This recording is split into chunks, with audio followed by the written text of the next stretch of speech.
Sonic, man, you used to be so cool. I mean, really cool. I mean, we grew up together, and we had so many fun times. I had your comic books, I had your children's books, I had 1, 2, 3 of your chapter books, I had all your games. I mean, I've even got this little demo CD that had Sonic CD on it for computer. God, what happened to you, man? I mean, you've got good Game Boy Advance and DS games, but I have these. I don't need any more handhelds. And then there's this. Shadow the Hedgehog for PlayStation 2, Xbox, and GameCube. If you've already played a three-dimensional Sonic game before, you don't need me to tell you that this game probably sucks. Let's pretend, for argument's sake, you don't know much about Sonic the Hedgehog. Now, what do you think when you see Shadow the Hedgehog? He's black, he's bald, however, he does not look like a bitch. Actually, he's more of a sad attempt by Sega to make the Shadow character seem a lot more edgy and extreme. You know, little kids, they like extreme things, like extreme Yu-Gi-Oh! And extreme Beyblade. I don't fucking know. I haven't been a kid for like 20 years. Anyway, the game starts off simple enough. Shadow's standing in the middle of the field and can't remember dick all except his name. Shadow the Hedgehog. Why does that name haunt me? It's the only thing I can remember. Oh, don't take it too hard, Shadow. You still remember how to eat, sleep, and suck. Anyway, the shit hits the fan, and Dr. Claw tells Shadow that he can tell him exactly who he is, but he's got to get him all 7 Chaos Emeralds in order to do it. Find the 7 Chaos Emeralds and bring them to me, as promised. If he says he knows the truth about who I am, then like it or not, I have to believe him. What? No, you don't. What if he's just lying to get the emeralds from you? God, how can the ultimate life form be so fucking stupid? Oh, before we go anywhere, we have to determine which version of Shadow the Hedgehog is right for you. If you like your Shadow the Hedgehog to have a lousy frame rate every now and then, you should go with the PlayStation 2 version.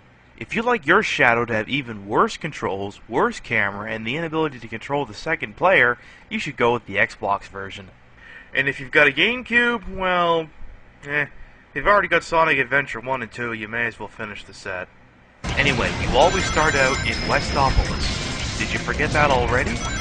Westopolis and Westopolis and Westopolis. He just loves to say Westopolis. Westopolis, Westopolis, Westopolis, Westopolis. For those of you playing the home game, say that over and over until the words have lost all meaning. Not far into the level, you'll meet up with this familiar-looking guy. Long time no see. Looks like these black creatures really mean business. Let's you and me show them the thing.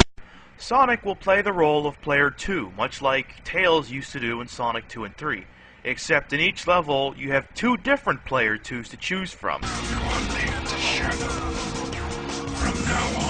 You see, there are 3 different ways to do a level. The neutral way, which is to just do the bare minimum, the good way, and the evil way.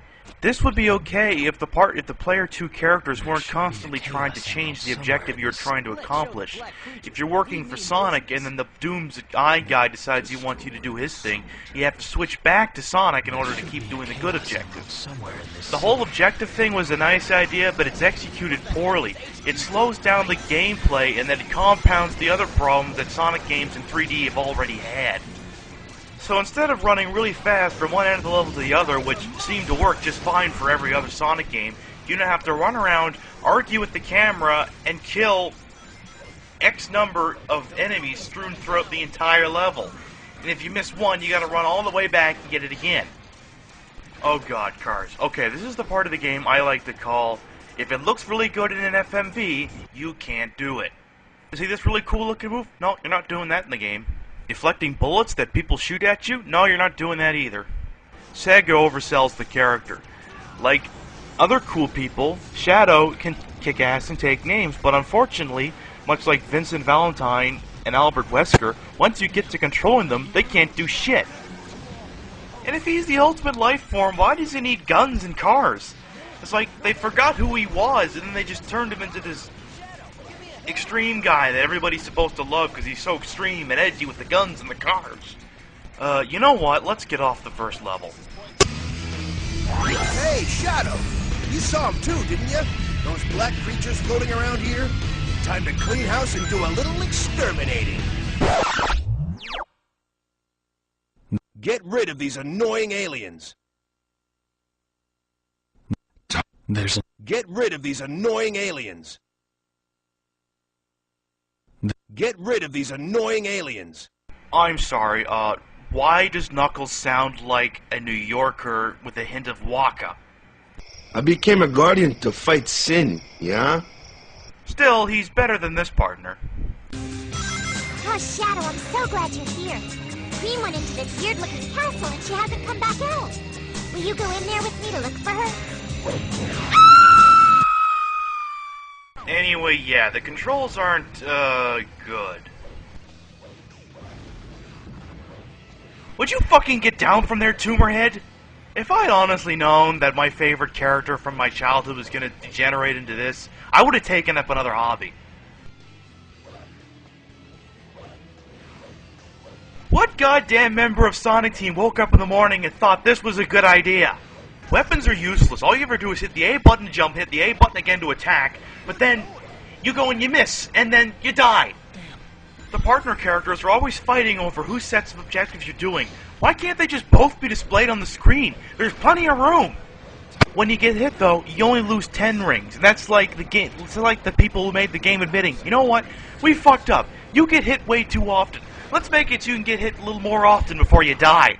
And let's make Shadow so stupid that he doesn't question when Robotnik says he's an android. I mean, shouldn't you cut yourself open just to check, like he did in Terminator 2? How fucking stupid are you? The only good thing about this game is it's non-linear. So you can go through all the levels really slow, deal with all the characters bitching at each other about whose sets of objectives you're doing, and then get them done, and then you can go to the next level and they can argue, bitch, moan, and some more. The game has about 11 different endings, which is about 10 more times than I'm willing to play through the game. There's some where he takes over Robotnik's army, there's some where he takes over the world, there's some where he's a nice guy. I don't fucking care. You want to know? You know what? Go look at Wikipedia. They're all listed right there. And you know what? They're not really well descriptive, but you know what? That's just all the endings are. It's, I am Shadow the Hedgehog. I have 7 emeralds. I have a fork up my ass, and I'm trying to fill a quota. There were a lot more things I was going to talk about, but you know what? I can't fucking take it anymore. Oh, Sonic! Meet me out in the backyard! I got a present for you!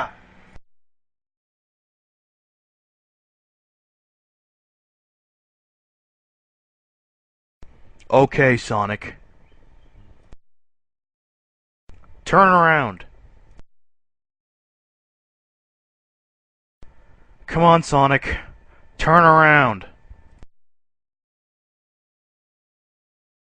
Come on, Sonic. Don't make this any harder than it already is. I can't. I can't.